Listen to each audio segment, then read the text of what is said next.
Okay,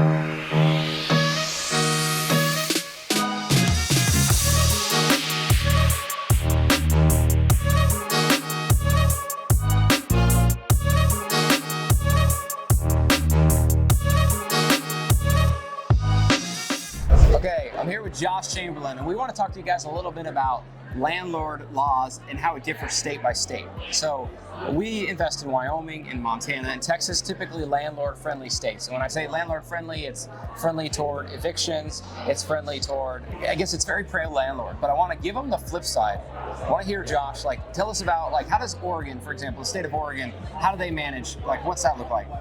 There's a lot of variety market to market in Oregon, but in general, it's going to be a lot more tenant-friendly. So you're talking about landlord-friendly.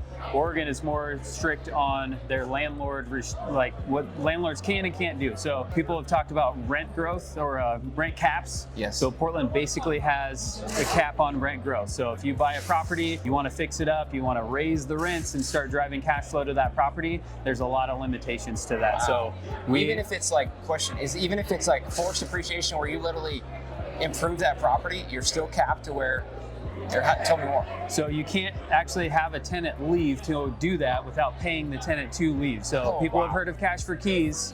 Usually it's an option for investors to try to empty the property so that they can actually do these renovations. But a tenant has a lease in place and you buy that, you can't break that lease without paying that tenant to move when you're in Oregon. So you take over as the new property owner, you can definitely submit papers for them to evict, but you're going to have to pay them to move. Wow. Okay. So and then if you want to get into short-term rental restrictions, that's kind of like the Wild West right now out in Portland as well. So they're, as far as the government goes, are saying that that's having an adverse impact on housing prices on a large scale.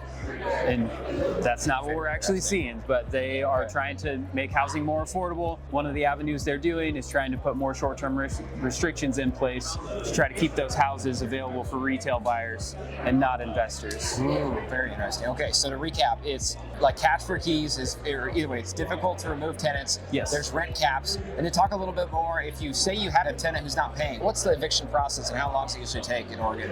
So they actually, I don't know the exact numbers, but they're moving more towards the side of helping tenants out stay in properties even when they're not paying. Wow. It's like your normal 3-day notice after they haven't paid. Those things have been extended out. So it's something like 14 days. So they have longer time to not pay before you even deliver notices. So they have even longer to catch up.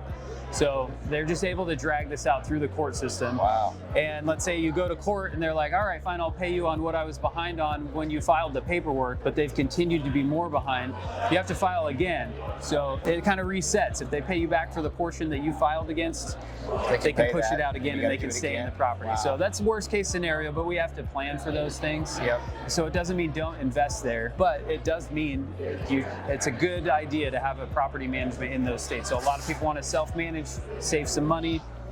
I would say if you have states that have more restrictions on property ownership and what you can do as a landlord, it makes it much more important to get a qualified, true expert property manager to help you out so that you don't break any laws just trying to take care of your tenants and your property. Wow, man, that's a good point, Josh. So kind of the takeaway here is if you're going to buy and holds is one of the best ways to accumulate wealth in real estate. Absolutely. But know where you're investing, know the landlord laws, know property management laws, know the requirements before you jump in. Do a little bit of research. Thanks for your help today, Josh. Absolutely. Happy to do it. Thanks. Yeah.